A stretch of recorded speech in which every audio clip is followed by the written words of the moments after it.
2,000 Baltimore City students at 23 schools not proficient in math. Fox 45 News investigates the push to hold school leaders accountable. And crime, once again, a main focus in Annapolis. The push for stronger laws on repeat offenders and why passing them will be an uphill battle. Plus, Super Bowl 57 less than 24 hours away, right here on Fox 45. We'll take you through all the main storylines ahead of America's biggest game. Live from WBFF in Baltimore, this is Fox 45 News at 10.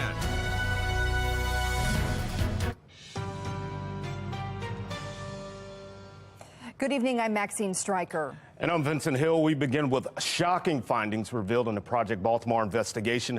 23 Baltimore City schools have 0 students proficient in math. That's 2,000 students, all falling short of state standards on their most recent exams, and it's prompting outrage from parents. I can't afford no $1,000 tutor from Sylvan, but that's what he needs. And our kids are not caught up, but we're passing them. We're passing them, but they can't read. Terrible.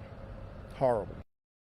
City and state leaders often turning a blind eye to Fox 45 when asked about this. But prominent civil rights attorney Ben Crump knows the failures of city schools well and says these findings are par for the course. Last year, he joined a lawsuit against city schools, which accuses the school system of wasting taxpayer dollars and failing to provide an adequate education to generations of students. In an exclusive interview yesterday, I asked him about those latest findings. You're very familiar, obviously, with the performance of Baltimore City schools and our reporting and the lawsuit. Do you think this is a crisis moment, hearing this latest news? I think that anytime a young person is denied quality education, it represents a crisis.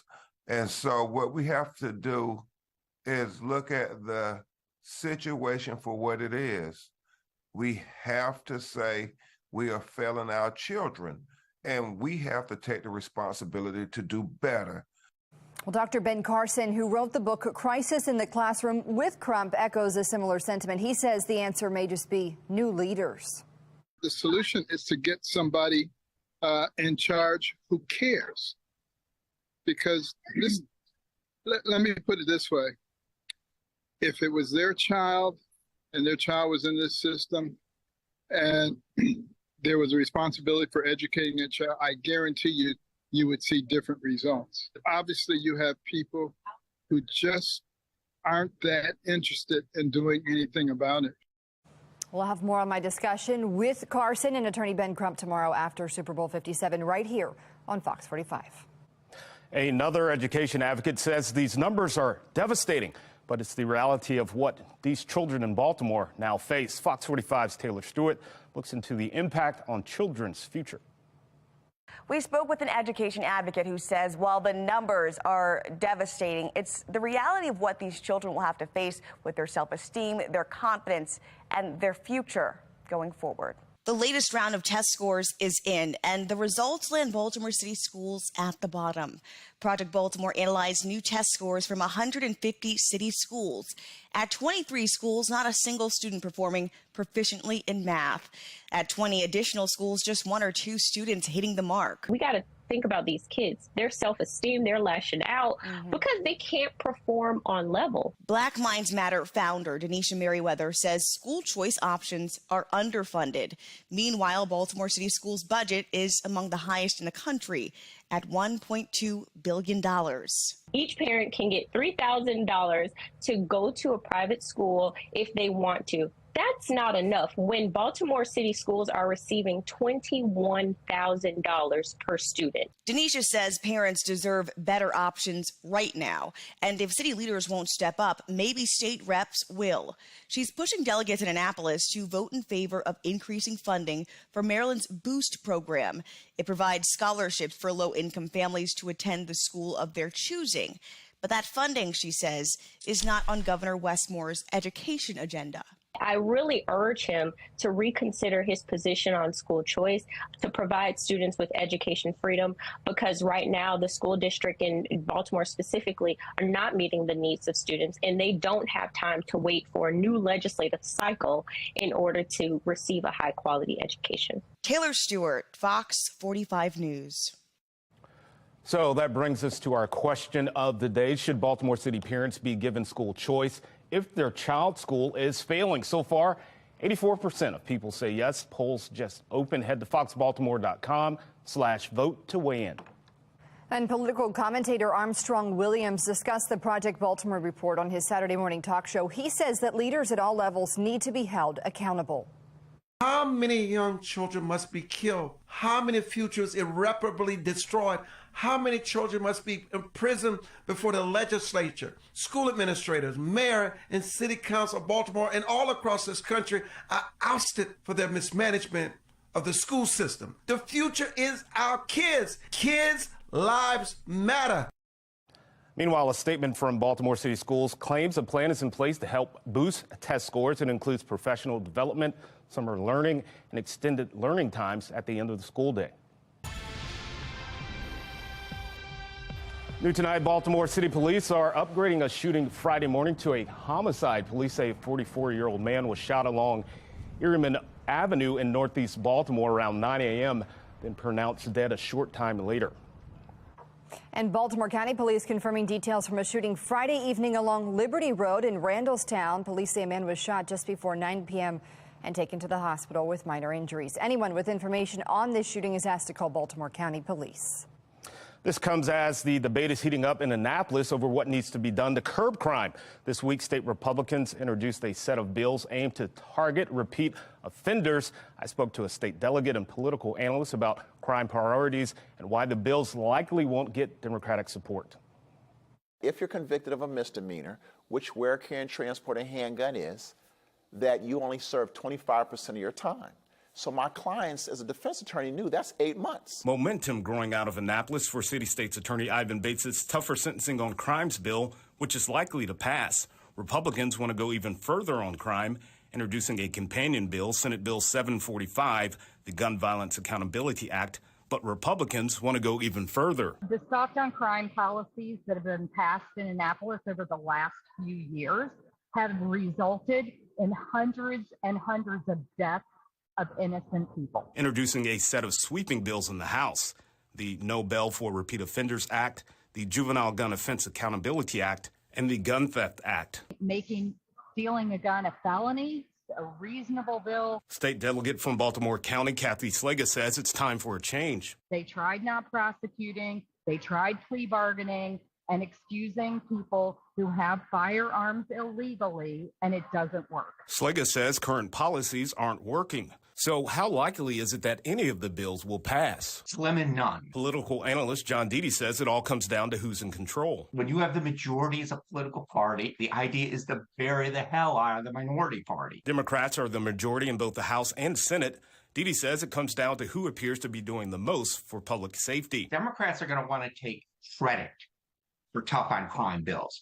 And while the Republican bills may be very similar to the Democratic bills, the thing is, you don't want to give the other party credit for coming up with a good idea. Meanwhile, Delegate Slaga says it's not about getting credit, it's about saving lives. We have an escalation in murders in Baltimore County, over 300 in Baltimore City. So I think it's time.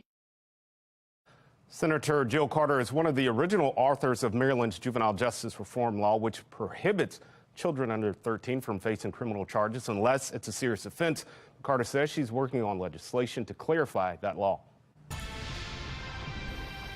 One Baltimore County police officer remains in shock trauma tonight after a more than 36-hour manhunt spanning 2 counties. 24-year-old David Linthicum finally tracked down in Harford County early Friday morning after escaping police twice and shooting 2 officers. We'll keep you updated on the officer's condition and have more on that, how that manhunt unfolded, coming up at 10:30. Well, blood donation for a great cause today in Annapolis. The Red Cross sharing this photo on Twitter at the Wendy Winters Blood Drive. Winters was a journalist killed during the Capitol Gazette massacre, and her legacy lives on through this blood drive. Organizers collected 205 units today. Great job all around. Meteorologist Jasmine Lomax here now. It's been a beautiful week weather-wise. A little bit cooler today, but still lots of sunshine. Good to be outside. Yeah, yesterday and today were the best days of the weekend to enjoy some time outside. And of course, I know everyone's ready for the Super Bowl, but you may want to enjoy the game and those plans from inside. Not only will it be cooler, but we also have rain on the way. So that's something to keep in mind if you plan on grilling outside. You may want to do that early in the morning before the rain arrives. Right now, we're still dry as we get ready for the next weather maker. Temperatures are in the 30s and 40s, so we are quickly cooling down around the state. And here's a look at that complex system in the south. It's leading to rain and storms there. We have high pressure, and that's what's been keeping us nice and dry over our region. That's going to move over the Atlantic. That low pressure system is going to move toward our area, and that means that the rain is also coming tomorrow. Coming up, I'll have a look at the timing of the rain and impacts to your Sunday plans in my Weather Authority forecast. Back to you. Coming up, a manhunt spanning 2 counties leaves residents on edge. They take us through the tense moments leading to David Linthincom's arrest in Harford County. And another suspicious object shot down, this time over the U.S.-Canada border. What Canadian officials say they've found so far. Plus, Super Bowl fans at the Super Bowl, one man's incredible streak of going to every Super Bowl, what he says has been the biggest change.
Well, some sad news tonight. Actor Cody Longo has died. Longo is known for his various roles in shows like Days of Our Lives and Hollywood Heights. He was found dead in his home this week. Longo leaves behind a wife and 3 young children. No word on a cause of death. He was 34 years old. Taking a look at the Fox box now, Ohio residents suing a rail company after a crash last month. The train crash led to hazardous materials leaking into the air. The lawsuit is calling on Norfolk Southern to pay for medical screenings and related care for anyone within 30 miles of that crash site. The company is also under fire for failing to maintain its tracks. The death toll continues to rise in Turkey and Syria. Now at least 25,000 people dead after a massive 7.8 magnitude earthquake hit the area last Monday. The mayor of Canada's biggest city is resigning. Toronto Mayor John Tory says he's stepping down admitting to having an affair with a member of his staff. The U.S. is sanctioning China following the surveillance balloon fiasco. 6 Chinese companies have been blacklisted from working with the U.S. Army, restricted from any U.S. interaction without government approval.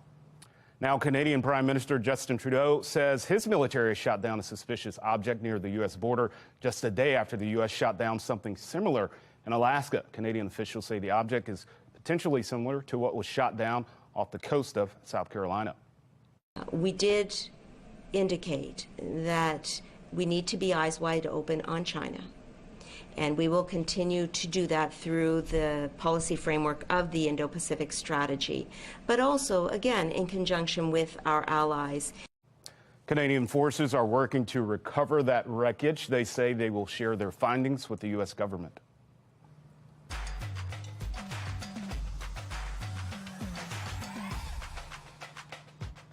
The countdown is on. Super Bowl 57, just over 20 hours away. We're taking a live look at State Farm Stadium in Glendale, Arizona, as the Kansas City Chiefs and the Philadelphia Eagles are both trying to win their second title in the past 6 years. Yeah, Maxine, more than 63,000 fans are expected to pack into that stadium for tomorrow's big game. That's a once-in-a-lifetime opportunity. Sure is, but for one fan, it's business as usual. Chris Daniels introduces us to a man who's been to every Super Bowl, going all the way back to 1967. Wow. Good morning once again from Super Bowl 57. You know, there's not a whole lot of people who can say they've attended every single Super Bowl, but there is one man who has come here to the desert to try and keep his streak alive. You know, Meet Don Christman. it's starting to feel real. For him, the big game is like no other. I still have every ticket stub and I still have every program. It is a rite of passage dating back to Super Bowl I. And the tickets were $12 for a sideline and $6 for an end zone. The Kennebunk, Maine resident has attended every single Super Bowl, 56 in a row, with 2 of his good buddies. Has it been harder to go to the games over the years? Oh, it gets hotter every year, I think. For more than one reason. Getting old is one of them. Yeah, I'll be 87 in 3 months. Chrisman sold old memorabilia to keep his streak alive and said he was done with it all after last year in Los Angeles. He touched down in Arizona without tickets in hand. We want to keep your streak alive. 57 straight is what I'm hearing, right? That's true if I get there Sunday. I'm a big fan of keeping streaks alive. And yet, he scored again. We're going to send you the Super Bowl. How's that sound? Oh, my God. All right, let's go. All right, that's fantastic. Visa and Verizon donated a pair of tickets to the Super Bowl stalwart as we were talking with Don. Unbelievable. Meaning the guy who says this football game is now more about friendship and family will keep his connection for at least one more kickoff. The streak's alive. It sure is. Well, if I live to Sunday.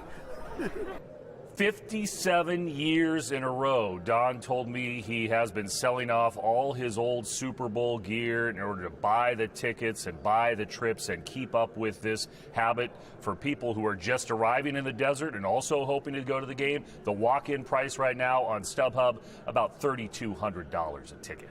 That's the story for now. It's Super Bowl 57. I'm Chris Daniels. Let's send it back to you. All right, well, Don, we are hoping you stay around. All right, it'll be a historic Super Bowl for several reasons. The quarterback battle between Patrick Mahomes and Jalen Hurts is the first time 2 black quarterbacks are squaring off. It's also the first time 2 brothers are playing against each other. Travis and Jason Calise suiting up on opposite sides. Now, this makes for some difficult decisions for Mom, but at least both her sons are on offense. I am going to be screaming the entire game. Whoever has the ball. I want it to be the highest scoring Super Bowl ever in the history of Super Bowls. Making records. Let's do it. Who are you actually rooting for? I'm rooting for the offense. I can't pick. And check this out. The Kelsey's High School in Ohio all lit up in red and green to support both of their hometown heroes. Imagine being their mother. Well, not sure about who to root for. Maybe take some advice from Harry and Lloyd. Love the names, the donkeys at the Maryland Zoo. Yeah, they made their official predictions on Friday. Seems like a split decision, though. So Who you got, Vince? First of all, I wonder who they are going with. And those jokes just kind of write themselves. But Well, who are we'd you probably going? get in trouble. Who are you going with? I'm going with my Titans. But they're not in the Super Bowl? All right, so you got to go for the Eagles. All right, so I got to go for the Eagles. Got to go for the Eagles. We'll see. And you can watch it right here. That's right here on Fox 45. That's right. Pre-game coverage live from Arizona. It starts at 11:30 a.m., taking you all the way to kickoff at 6:30. Coming up, Valentine's Day quickly approaching. Tuesday. Yeah, some ideas for your special someone as well as a gift for someone you don't like.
Well, youth crime is on the minds of city leaders in Baltimore and across the country. Texas police are raising concerns about a wave of stolen guns ending up in cartel hands. Yeah, Jordan Elder from our Sinclair sister station in San Antonio has more.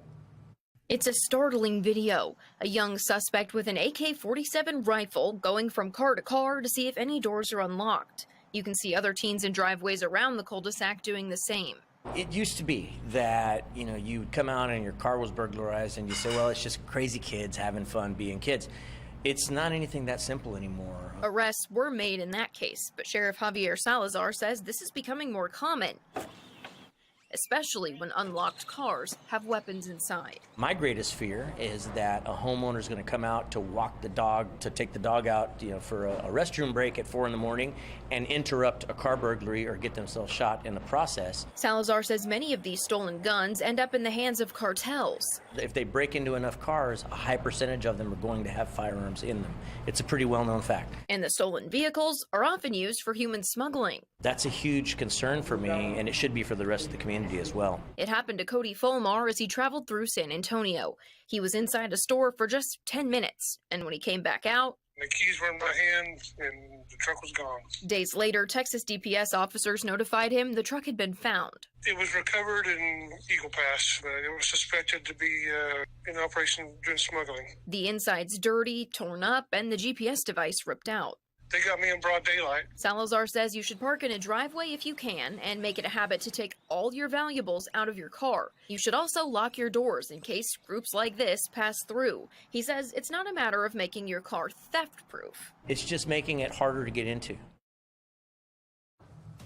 Still ahead, David Lithicum is in custody after an extensive manhunt, but how was he able to avoid police twice? One law enforcement expert tells us how. One of the biggest weekends of the year to bet on sports. I'm Liz Bonus. We're going to tell you something new to keep this healthy. It could be a game changer for gambling addiction. That is just ahead. And I'm keeping track of our next weather maker. It's leading to rain across parts of the south, and that rain is headed our way as we head into the day tomorrow. I'll break down the timing and impacts to your plans coming up in my full forecast.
Our top story at 10:30, a Baltimore County police officer still at shock trauma after a nearly two-day manhunt stretching through Baltimore and Hartford counties.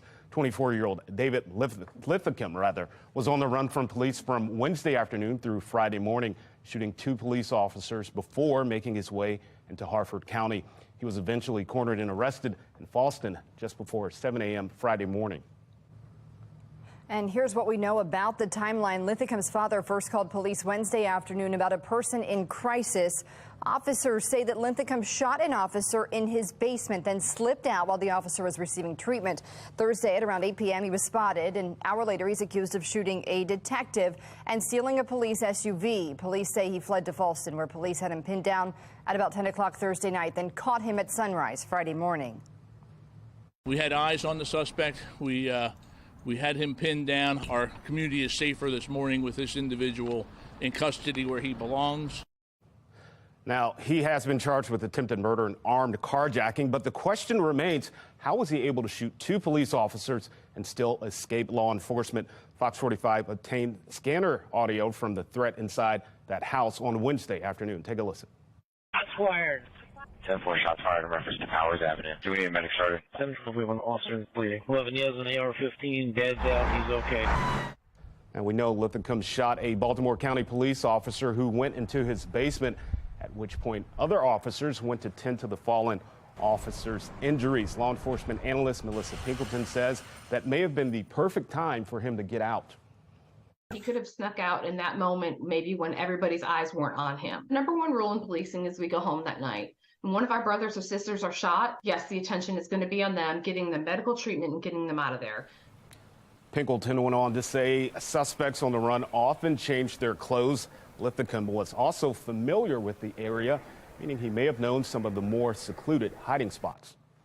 And sounds of flashbangs echoed through Cockeysville as police tried to lure Linthicum out of hiding. Yeah, those feelings of fear turning to relief as residents learned he's behind bars. Fox 45's Keith Daniels has their perspective.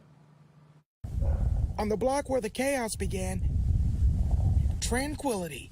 There is calm after a violent storm. I'm so relieved. It was really scary and stressful. People who live on Powers Avenue near Sherwood Road now relieved after the chase and capture of David Lithicum, the neighbor accused of shooting a Baltimore County police officer, then holding up in a barricade situation at his home in the middle of the block. Frightening moments for residents who watched and waited. I was just staying in my basement. I didn't want to be around any windows. You know, we had all the doors locked and everything was, staying safe. As the search intensified in the area, so did neighbors' vigilance. In this video from a neighbor who lives near Lithicum's home, a moment when police moved in on the suspect, who by this time had slipped away from the barricade situation. The neighbor heard flashbangs. There was another one. That's the third explosion. The neighbor says he saw police focused on a shed in the neighborhood by the suspect's home.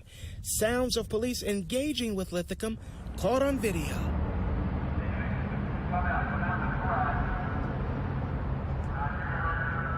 Police called Lithicum armed and dangerous, but somehow he managed to evade capture in Cockeysville. Thursday, Baltimore County Police pressed with several questions about the situation, including how was Lithicum able to slip away from police? At this point, I've provided all the details that we can. Where was the officer shot? We're not going to get into the specifics of his injuries. Meanwhile, Lithicum was on the loose, with police shutting down streets in the area as the search continued. I understand it's for everybody's safety, and I get it. There's a lot of woods around here. It's a scary situation. A nightmare for some residents that's over now. Lithicum is caught. Thank goodness. And that was our Keith Daniels reporting. We'll continue to follow this story in the coming days as that Baltimore County police officer is recovering at shock trauma. Stay up to date on air and at foxbaltimore.com.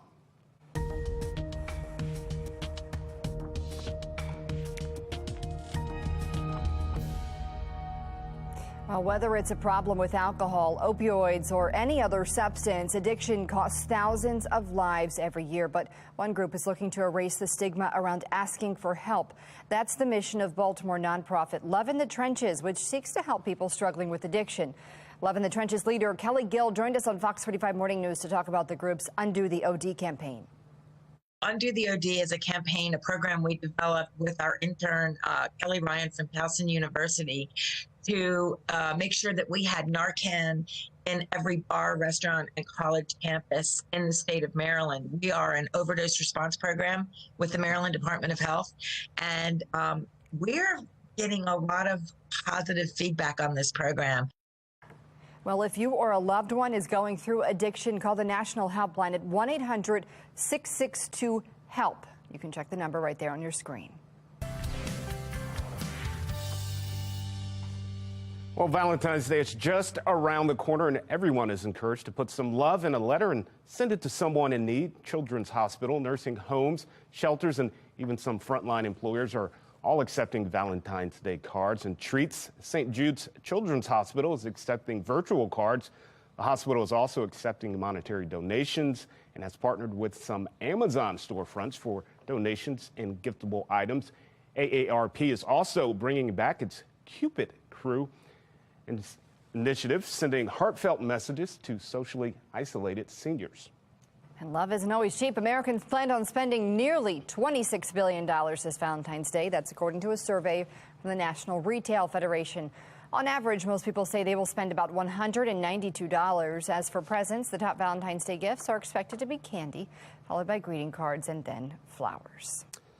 Well, thank goodness I am single. I don't have to spend anything, but we want to see how you are celebrating your Valentine's Day with your special boo. So send us your favorite Valentine's Day pictures through the Chime In tab at foxbaltimore.com or the WBFF app. Maybe there's someone in your life who isn't so special. One county sheriff's office in California is offering a way to make their Valentine's Day a little sour. Take a look. Did he forget to give you a ring? Don't worry, we have a ring for you.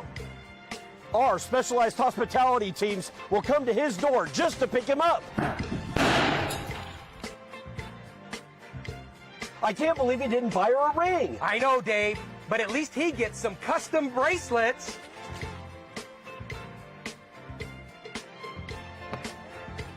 Your ex-Valentine will have their own personal chauffeur to drive them to their deluxe accommodations. Wow, Tom, that's door-to-door service. You bet it is, Dave. Yeah, that's one way to ruin their Valentine's Day. Yeah, it is. Well, you know what? I didn't get to do anything fun like this when I was a cop in Nashville. That does look Man. fun. I'm sorry, Vin. I know. Oh, well. Speaking of fun few days, nice weather. Yes. Tomorrow, No, and of course it's the Super Bowl when people want to spend some time outside, and the nice weather just wouldn't stick around long enough. Yeah. So people do have to prepare for some rain tomorrow. And not only that, but temperatures are going to be a little bit cooler. We're talking near average for a change. Of course, much of the year has been above average, January and February. Tomorrow will be close to where we should be, but that comes with rain. 40 for the current temperature with overcast skies over Baltimore and calm winds. Overall, it's nice and quiet across the state as we see temperatures in the 30s and the 40s. We'll slowly see these numbers drop overnight, but with the cloud cover, we're not expecting a big cool down. As we head into the morning, we'll start with temperatures in the mid to upper 30s, but we do have rain on the way. High pressure that has been keeping us nice and dry will continue to move over the Atlantic, and this low pressure system that's leading to rain across parts of the south will move toward the northeast, and that's going to bring rain to us tomorrow. Fortunately, it does start early in the morning. Around 7-8 o'clock, we are tracking showers across the state, and this rain continues throughout much of the day. As we head into the afternoon, we're still tracking areas of rain. Just make sure that you're driving safely if you are planning on watching the game anywhere. Keep watch on the radar as well. As we make our way into the night, there's the chance for areas of heavy rain. So if you have to drive anywhere for the night, again, make sure that you're keeping watch on the radar. All of this gradually tapers after midnight, and by sunrise, we're nice and dry for Monday morning. By the afternoon, we will be warmer as well as our temperatures reach the 50s. That means we're back to above average numbers, continuing what has been a pretty warm month. Overnight, our temperatures drop to 35 with mostly cloudy skies and light winds. Then as we head into the day tomorrow, our temperatures gradually go from the 30s to the mid 40s, and that's pretty average for this time of year, but we've got rain on the way, and that's going to start in the morning, continuing throughout the afternoon and even into the night as we could have areas of heavy rain. By Monday, we're back to nice and drier weather and warmer temperatures as well. 57 for the high.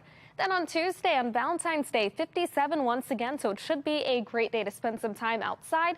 We'll be in the 60s on Wednesday, upper 60s on Thursday, but that's when the next weather maker arrives, leading to the chance for scattered showers. Rain will continue into Friday. Temperatures reach the 60s again, but as we head into the night, we quickly see those numbers falling. And then by Saturday, we expect plenty of sunshine, but it will be much cooler. Temperatures will be close to average in the 40s. Back to you. Two Baltimore landmarks are celebrating Black History Month through a unique opportunity. The Maryland Zoo is partnering with the Reginald F. Lewis Museum in Baltimore, giving any zoo members free tickets to the museum throughout the month of February. And we at Fox 45 are highlighting Black History Month through our Champions of Courage series, celebrating Marylanders who embody the life and legacy of Dr. Martin Luther King Jr. and his dream. Stay tuned for the second of 4 installments this Tuesday night at 10. All right, let's go back now to Glendale, Arizona. Super Bowl 57 just about 20 hours away. The Chiefs and Eagles going head-to-head, and you can watch the game right here on Fox 45. Our coverage begins at 11:30 a.m. Kickoff is at 6:30 p.m. Meanwhile, the American Gaming Association estimates gamblers will drop $16 billion for tomorrow's game. But with legal sports betting in several states like Maryland, researchers are keeping their eyes on addiction. Medical reporter Liz Bonus explains how one group is using rats to learn about problem gambling. Hey there, everybody. This weekend's big game expected or projected to be one of the most bet on in history. For many, simply adds to the fun. But for those who feel the fun is starting to get out of control, a potential new addiction therapy may one day offer hope and help. We don't know yet if it could be used to treat other addictions, such as alcohol. Was 16 years old and binge drinking on the weekends, and by 18 I was full-blown, I would say, alcoholic because I could not stop. But many say since gambling addictions can lead to feeling the way Lori Curlis did until she got clean and sober. It took 10 years before I realized that, hey, I don't want to live anymore. We need research to specifically address gaming addictions. It's a massive industry, and there are all kinds of areas where that allow for easy access. Dr. Jason Osborne is part of a research team at Miami University of Ohio. His team working to provide a potential new therapy to help people gamble responsibly. Preliminary data shows it works, at least in rats. We have a rat casino in my lab, and it looks much like a normal casino might. It's got flashing lights and it plays fun sounds when you win or lose. And we let our rats gamble for treats, so they get little sugar treats every time they win. As you might imagine, the rats, according to researcher Matthew McMurray, get hooked on gaming. These are not his actual research rats. But McMurray also found, as this research from the NIH shows, a certain compound can help interrupt that. It's called psilocybin. It comes from magic mushrooms. The hallucinogenic effect is taken out. When given to the gambling-addicted rats, it restores back levels of healthy gambling. It's not that they don't gamble at all, it's that they become normal, healthy gamblers, just like we would ideally have people do, right? No word yet on when this team might be able to study this substance in people. I'm medical reporter Liz Bonus. Now back to you. Still ahead, stunning video captures a boat explosion in New York, how the captain was able to make it out alive.